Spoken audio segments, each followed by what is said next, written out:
Hello everyone, good morning to all of you and welcome to online target study channel.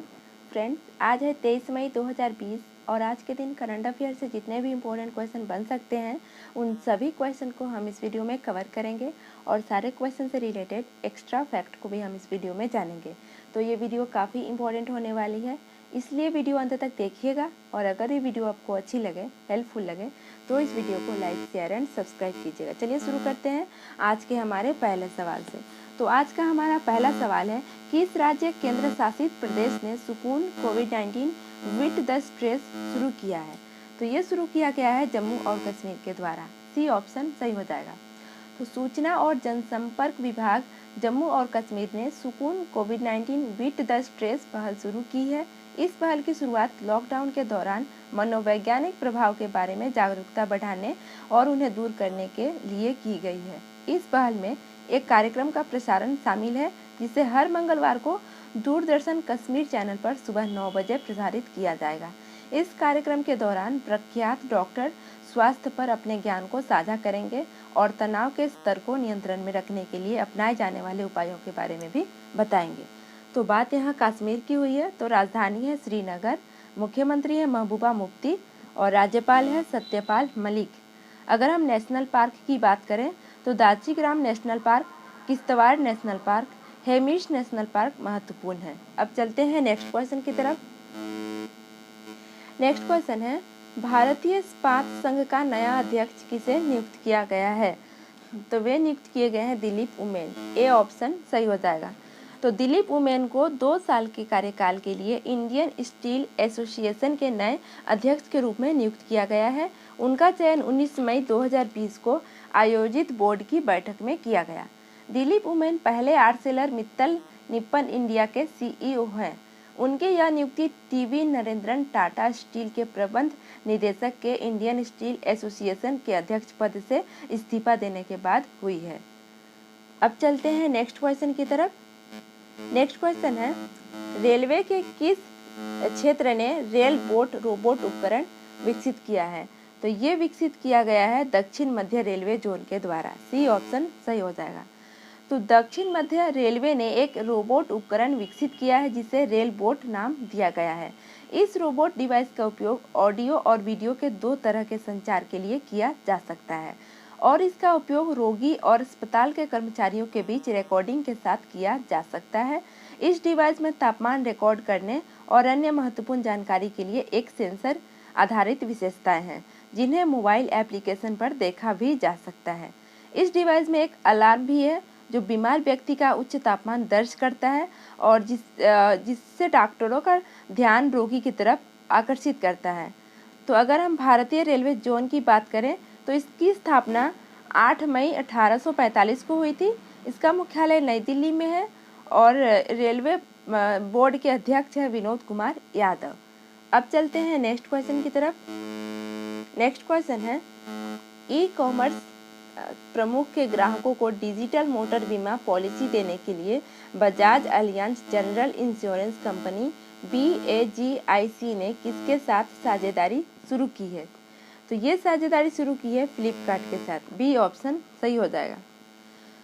तो e commerce प्रमुख के ग्राहकों को digital motor बीमा policy देने के लिए फ्लिपकार्ट ने Bajaj Allianz general insurance company BAGI के साथ साझेदारी शुरू की है। यह उपभोक्ताओं को फ्लिपकार्ट मोबाइल एप्लीकेशन का उपयोग करके मोटर बीमा पॉलिसी खरीदने में सक्षम बनाता है। तो BAGIC इसका फुल फॉर्म होता है Bajaj Allianz general insurance company और वर्तमान में इसके CEO हैं तपन सिंघल और मुख्य वित्तीय अधिकारी हैं मिलिंद चौधरी। इसका मुख्यालय पुणे में है। अगर हम फ्लिपकार्ट की बात करें तो इसके CEO है एमिली मैकनेल और मुख्य परिचालन अधिकारी हैं श्री राम चंद्र वेंकट रमन। अब चलते हैं नेक्स्ट क्वेश्चन की तरफ। नेक्स्ट है, हाल ही में किसे राष्ट्रीय कृषि और ग्रामीण विकास बैंक नाबार्ड के नए अध्यक्ष के रूप में नियुक्त किया गया है?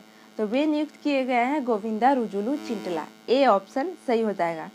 तो हाल ही में केंद्रीय वित्त मंत्रिमंडल की नियुक्तियों की समिति ने गोविंदा रुजुलू चिंटला को राष्ट्रीय कृषि और ग्रामीण विकास बैंक नाबार्ड के अध्यक्ष के रूप में नियुक्त किया है। वे हर्ष कुमार भवनाला की जगह लेंगे। इसमें साजी केवी और PVS सूर्य कुमार को नाबार्ड के उप प्रमुख के रूप निदेशक के रूप में नियुक्त किया गया है। तो अगर हम नाबार्ड की बात करें तो इसका मुख्यालय मुंबई महाराष्ट्र में है और इसके अध्यक्ष वर्तमान में बने हैं गोविंदा रुजुलू चिंटला। अब चलते हैं नेक्स्ट क्वेश्चन की तरफ।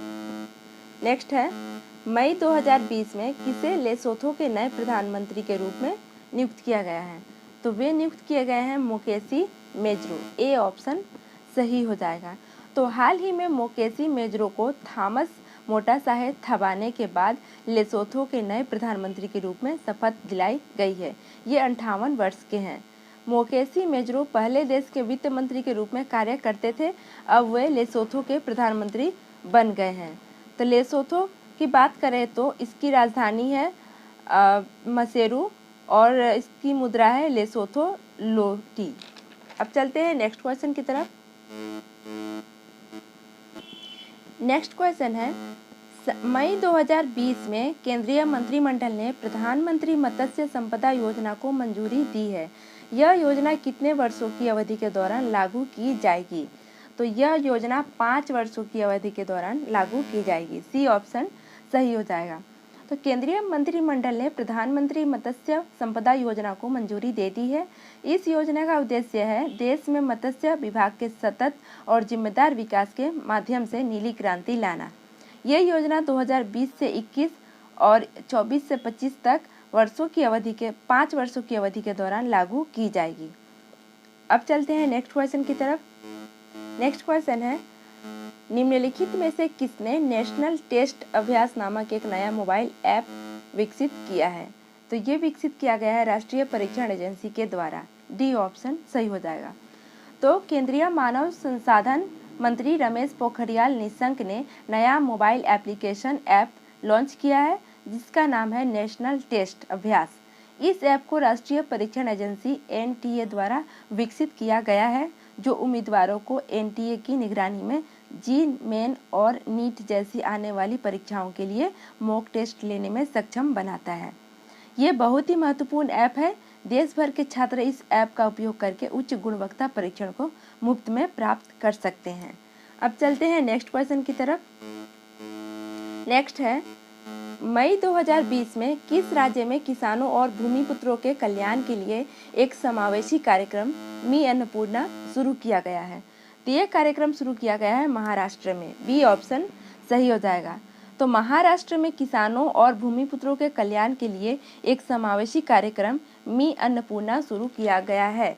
इस पहल की घोषणा RDA द्वारा लाइसेंस प्राप्त कर एक बीमा मध्यस्थ इंटीग्रेटेड रिस्क इंश्योरेंस के द्वारा शुरू की गई है। तो मी अन्नपूर्णा आजीविका और व्यापक जुड़ाव के 3 महत्वपूर्ण पहलुओं को एकीकृत करेगी। ये 3 हैं विशेषज्ञता, जुड़ाव और हकदारी। तो बात अगर हम महाराष्ट्र की करें तो राजधानी है मुंबई, मुख्यमंत्री हैं उद्धव ठाकरे और राज्यपाल है भगत सिंह कोश्यारी। राष्ट्रीय उद्यान की बात करें तो चंदौली राष्ट्रीय उद्यान और गुगामल राष्ट्रीय उद्यान, नया गांव राष्ट्रीय उद्यान, पेंच राष्ट्रीय उद्यान, संजय गांधी वेरीवली राष्ट्रीय उद्यान तथा ताडोबा राष्ट्रीय उद्यान महत्वपूर्ण है। अगर हम बांध की बात करें तो कोयना बांध कोयना नदी पर है, जयकवाड़ी बांध गोदावरी नदी पर स्थित है। अब चलते हैं नेक्स्ट क्वेश्चन की तरफ। नेक्स्ट है, भारत के किस राज्य में प्रवासियों को ले जाने के लिए टाट पार कार्यक्रम शुरू किया गया है? तो ये कार्यक्रम शुरू किया गया है झारखंड में। ए ऑप्शन सही हो जाएगा। तो 18 मई 2020 को झारखंड के रांची जिले में पैदल यात्रियों को पैदल यात्रा के बजाय बस में आने अपने मूल स्थानों पर वापस जाने के लिए टाट पार कार्यक्रम शुरू किया गया है। प्रशासन ने बसों की व्यवस्था में प्रवासी श्रमिकों का समर्थन करने के लिए एक हेल्पलाइन नंबर भी जारी किया है जो नंबर है 1950। इस हेल्पलाइन नंबर पर कॉल करके प्रवासी मजदूर अपने घर वापस जा सकते हैं। तो अगर हम झारखंड की बात करें तो मुख्यमंत्री है हेमंत सोरेन, राज्यपाल है द्रौपदी मुर्मू और राजधानी है रांची। अब चलते हैं नेक्स्ट क्वेश्चन की तरफ। नेक्स्ट है, विश्व मेट्रोलॉजी दिवस कब मनाया जाता है? तो ये दिवस 20 मई को हर वर्ष मनाया जाता है। ए ऑप्शन सही हो जाएगा। तो हर साल 20 मई को world metrology day WMD international system of units के रूप में मनाया जाता है। मेट्रोलॉजी शब्द माप का एक अध्ययन है। इस दिन कई राष्ट्र अंतर्राष्ट्रीय स्तर पर मेट्रोलॉजी और इससे संबंधित क्षेत्र में इसकी प्रगति के बारे में जागरूकता पैदा करने के लिए सहयोग करते हैं। तो इस बार वर्ष 2020 में इसकी थीम है वैश्विक व्यापार के लिए माप। तो अगर हम वजन और माप की अंतर्राष्ट्रीय ब्यूरो BIPM की बात करें तो इसका फुल फॉर्म होता है Bureau International des Poids et Mesures, और इसके निदेशक हैं डॉक्टर मार्टिन जेट मिल्टन, और इसका मुख्यालय है सेंट क्लाउड, फ्रांस में। अब चलते हैं नेक्स्ट क्वेश्चन की तरफ। नेक्स्ट है, केंद्रीय ग्रामीण विकास मंत्रालय के तहत किस योजना को मंजूरी दे दी गई है? तो ये योजना है प्रधानमंत्री ग्राम सड़क योजना। ए ऑप्शन सही हो जाएगा। तो केंद्रीय ग्रामीण विकास मंत्रालय के तहत प्रधानमंत्री ग्राम सड़क योजना को मंजूरी दे दी गई है। केंद्रीय ग्रामीण विकास मंत्रालय के तहत national rural infrastructure development agency के अनुसार कायर जियो टेक्सटाइल्स को प्रधानमंत्री ग्राम सड़क योजना PMGSY तीसरे चरण के तहत ग्रामीण सड़क निर्माण के लिए एक अच्छी सामग्री के रूप में मंजूरी मिली है। इसमें 7 राज्यों को कायर जियो टेक्सटाइल्स का उपयोग करके लगभग 1674 किलोमीटर सड़क का निर्माण किया जाएगा। इसके निर्माण में 70 करोड़ की लागत होगी। अगर हम उन 7 राज्यों की बात करें तो वे 7 राज्य हैं आंध्र प्रदेश, गुजरात, केरल, महाराष्ट्र, ओडिशा, तमिलनाडु और तेलंगाना। तो बात यहाँ ग्रामीण विकास मंत्रालय की हुई है। तो इसका मुख्यालय है नई दिल्ली में, और इसके केंद्रीय मंत्री हैं नरेंद्र सिंह तोमर, और राज्य मंत्री हैं साध्वी निरंजन ज्योति। अब चलते हैं नेक्स्ट क्वेश्चन की तरफ। नेक्स्ट है, उत्तर प्रदेश के जेवर में नोएडा अंतर्राष्ट्रीय एयरपोर्ट को बनाने के लिए निम्नलिखित में से किस देश की कंपनी को केंद्रीय गृह मंत्रालय ने स्वीकृति दे दी है? तो ये दिया गया है स्वीकृति स्विट्जरलैंड के वैज्ञानिक गृह मंत्रियों को, कंपनियों को। ए ऑप्शन सही हो जाएगा। तो केंद्रीय गृह मंत्रालय ने नोएडा इंटरनेशनल एयरपोर्ट को विकसित करने के लिए स्विट्जरलैंड के Swiss firm Zurich airport international AG को सुरक्षा मंजूरी दे दी है। 5000 हेक्टेयर में फैले इस पूरे प्रोजेक्ट पर 29,000 करोड़ रुपए खर्च होंगे। यह दिल्ली के इंदिरा गांधी अंतर्राष्ट्रीय हवाई अड्डे और गाजियाबाद के हिंडन हवाई अड्डे के बाद राष्ट्रीय राजधानी क्षेत्र में तीसरा हवाई अड्डा होगा। तो भारतीय केंद्रीय गृह मंत्री हैं अमित शाह, और अगर हम बात स्विट्जरलैंड की करें तो राजधानी है मेलबर्न, राष्ट्रपति है एलेन बसेट, और स्विट्जरलैंड की करेंसी है स्विस फ्रैंक। अब चलते हैं आज के अंतिम क्वेश्चन पे। आज का हमारा अंतिम क्वेश्चन है, किस संगठन ने चैलेंज कोविड-19 प्रतियोगिता C3 की घोषणा की है? तो ये घोषणा की गई है नेशनल इनोवेशन फाउंडेशन के द्वारा। ए ऑप्शन सही हो जाएगा। तो विज्ञान और प्रौद्योगिकी विभाग के एक स्वायत्त शासी निकाय नेशनल इनोवेशन फाउंडेशन ने भारत NTEF में चैलेंज कोविड-19 प्रतियोगिता C3 के जरिए कई S&D आधारित नवोन्मेषी समाधानों की पहचान की है। ये चैलेंज प्रतियोगिता C3 कोविड-19 महामारी से निपटने के लिए तथा बीमार लोगों को सामने लाने के लिए 31 मार्च से 10 मई तक चलाया जा रहा था। और नेशनल इनोवेशन फाउंडेशन NST की बात करें तो इसके मंत्री हैं डॉक्टर हर्षवर्धन, और इसका मुख्यालय है दिल्ली में। तो फ्रेंड्स, आई होप ये वीडियो आपको अच्छी लगी होगी। अगर वीडियो अच्छी लगी है तो इस वीडियो को लाइक कीजिएगा, और साथ में चैनल को सब्सक्राइब भी कर लीजिएगा, और बेल आइकन की घंटी को भी प्रेस कर लीजिएगा, जिससे आने वाली वीडियोस की नोटिफिकेशन आप सभी को टाइम टू टाइम मिलती रहे। तो आज के लिए इतना ही। नेक्स्ट वीडियो में फिर से मिलेंगे, तब तक के लिए गुड बाय।